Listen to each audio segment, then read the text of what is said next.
How you doing? This is Bob with Odin's Locks. Today I'm going to go over using the micrometer card for your HPC 1200, and I reiterate multiple times in the video you're going to see about how it's not a better machine than the rest of them. I do like the HPC 1200. I love my framing too. Also, there's a whole lot of other key machines out there you could actually do all kinds of varieties of keys with, but your duplication stuff is a whole different category. But when it comes to code cutting, you need a good code cutter. I use Pack-a-Punch sometimes. They're out of business. I use my framing too. I use my HPC 1200 too, also as well. And I want to say, get some of these books. If you see some of these depth and space books, stuff like that, they're very valuable. This one I just showed is made by HPC. It's an old one. Freeman has one as well. And if you don't, let me see. Should have had this out already. This one here, it covers a lot of stuff too. A whole lot of depths and spaces information in there.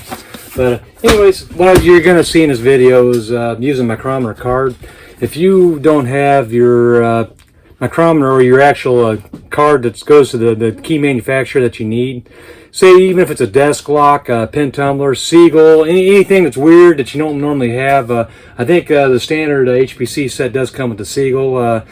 I just bought the standard HPC card set, so I don't, it's one of those things that if I don't have the card, I can use my micrometer card. And if I have the ability to look up the depth and space, even if I have to measure it out somehow, some way, shape, or form, I can figure it out and just use my micrometer card. It's just one of those things. It's just another tool you have, to be able to use. HPC, I don't know if they support their stuff as much as they used to with all the extra stuff for the 1200. I know they sell all kinds of different models of 1200, but there's a lot of things that you don't normally find even on YouTube. And I try to stick with things on YouTube that in my videos that you don't normally see out there. So I try to look up topics, and sometimes it's not that they're hard, they're just things that maybe people don't think about, the capabilities, even with the framing too. I mean, there's all kinds of cool things about the framing too that I don't really cover. It seems like a lot of other people do cover the framing too a lot more than the 1200.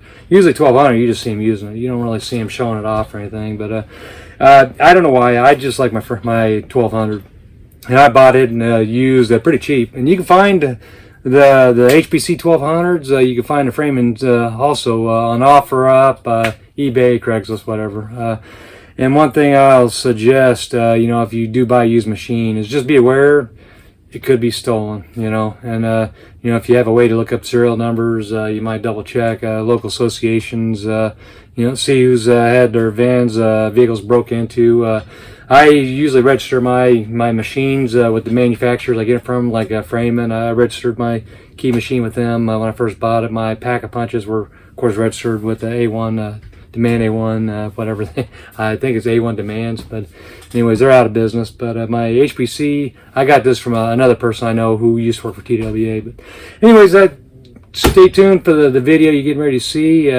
And by the way, sorry it moves around so much. It's hard to find a way to set a camera anywhere inside the step van when you got all this stuff laying around here. So I move around a lot, and I apologize for that. And sometimes it depends on my level of caffeine. So with that, I'll go ahead and let you watch a video. And by the way, don't forget to read the description of the videos, because sometimes I leave comments in there, information, links or stuff. Just be aware. Anyways, thank you. Bye-bye. Okay. Bob here, Odin's Lock. I don't know if I've already done an intro for this part or not. I'm just going to go ahead and keep rolling. I think in the last video I talked about the HPC 1200, the micrometer card. A lot of people don't realize if you don't have the card that you need to cut a key on here, like say for like Schleg, I have the card, but say if you just don't, you use your code software to find something, the bidding for something, and you just don't know, you don't have the right card for it. There's other ways to do this with the HPC 1200, and I love the framing because it gives you the capability, because it's all based on the actual thousandths of an inch. And so you have that capability with this, but a lot of people, they freak out with that HPC. They don't realize you still have that capability with this too. If you don't have the card, I got the basic card set that came with this, plus I bought a couple.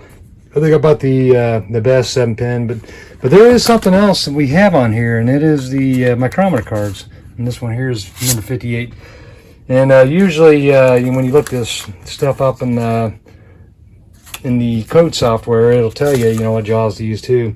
So, for example, I'm just going to say, I know the bidding for, say, the Schlag, and this here, it's a Quickset deadbolt. It's that one I did here a while back where I popped the, let me see if I can rearrange this here, where I went ahead and, this was a key control style, and I have a Schlag one, and then that's actually the Quickset, and this is the Schlag SC1.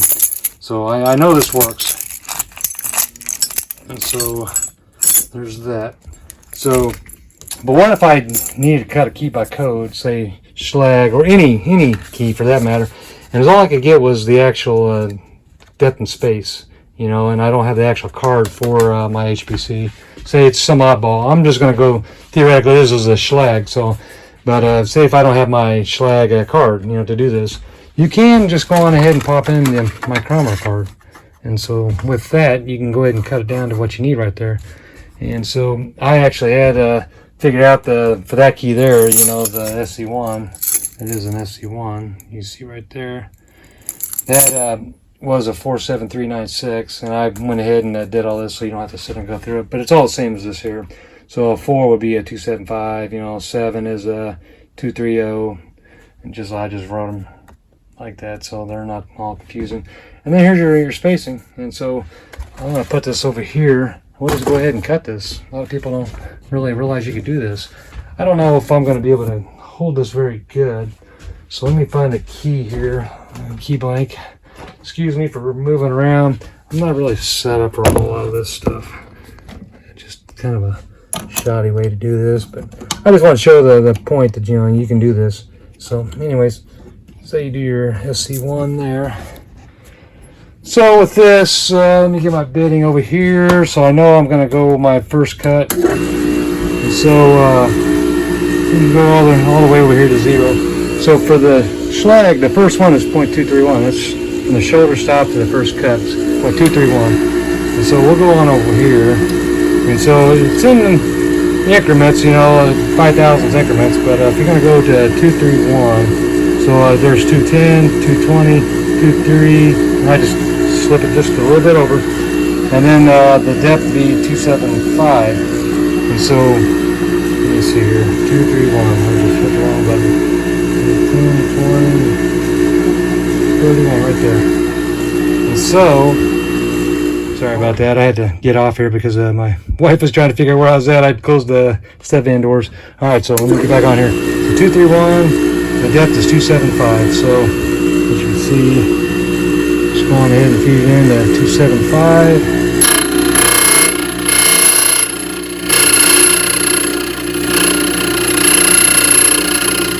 You have to be exact. It's pretty close, 5 thousandths.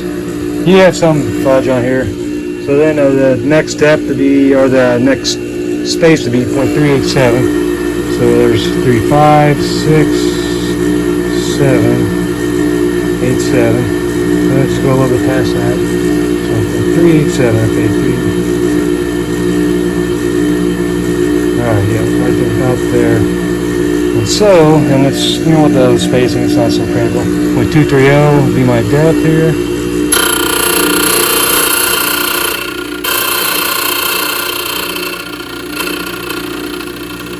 230. Okay, then the next one would be 0.543, 5,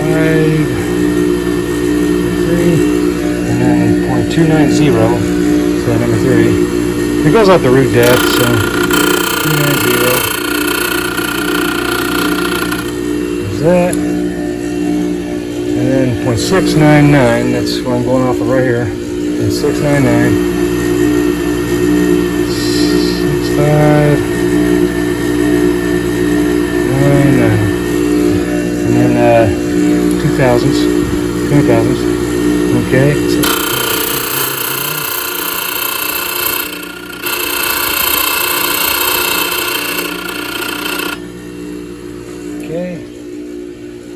0.855. That's it. It's 85. Just a little bit past. You see? And then that depth is 0.245.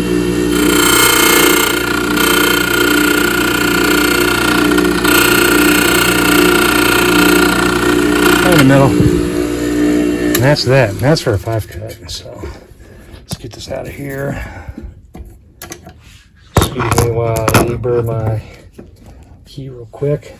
I usually will kind of clean it up a little bit. So get some of that dross. Say dross or the burr. I never did get a wire brush for this HPC. Okay, so let's see how we do over here. Perfect. That's it. That's using the micrometer card. So you don't have to have the HPC cards. You don't need all of them to do this. You just need the capability. You know, if you get the micrometer cards, you can actually do quite a bit. You know, it's not the same as actually having the actual quickset card or the schlag card, but you know, you would just go straight to those marks on there. You wouldn't really need to know all this information. But if you are in a pinch and say you have a weird key, you know, you pull up the code software or something, and you just figure out what the bidding is. And this is a little book I have here, but it gives you all the depth and space, and you can kind of figure it out. This is HPC. It's an old one. I bought it on eBay. But anyways, I just kind of wanted to show that. That's micrometer card. And so, you know, the people that you know, they worry about having an HPC 1200 and not having a code card. You don't need all your code cards. If you have access to the depths and spaces, say even the code software, you can get on Lockpick 101, any of the sites, SLPL, the US, or just talk to a locksmith and just talk to them, and they'll give you whatever depth and space you need. I try to collect some of that stuff. In fact, even on my framing, I've had to talk to, I think it's Daniel Peer, Seth Peer, who's some of them, about some of the depth and spaces. Try to get some extras on here that, you know, they didn't come. So like KI Industries, Kruger, that's, I got some of this stuff from them. A friend, found him on LinkedIn, but it's probably back when I was on Facebook. I haven't been on Facebook in a while, but anyways, that's pretty much all I really want to talk about with this. That, you know, there are capabilities we don't talk about with the HPC 1200, and I'm not saying that it's better than the framing. I love my framing, but for some reason this is my go-to. I always go to this one. I don't know why, and it's because it's just kind of simple to throw a card in there. I don't have to deal with spacing blocks. You know, everything just lines up. Sometimes, you know, you're doing the math in your head on things, it gets kind of confusing, especially when you're doing multiple different types of keying jobs on one call. So with that, I think I will get off here. I appreciate you guys watching, and if you need anything, leave a message in the comments, and don't forget to check the description of the video, because sometimes I will talk about other stuff or leave comments, details, or links in there. So with that, I guess I'll talk to y'all later. Bye-bye.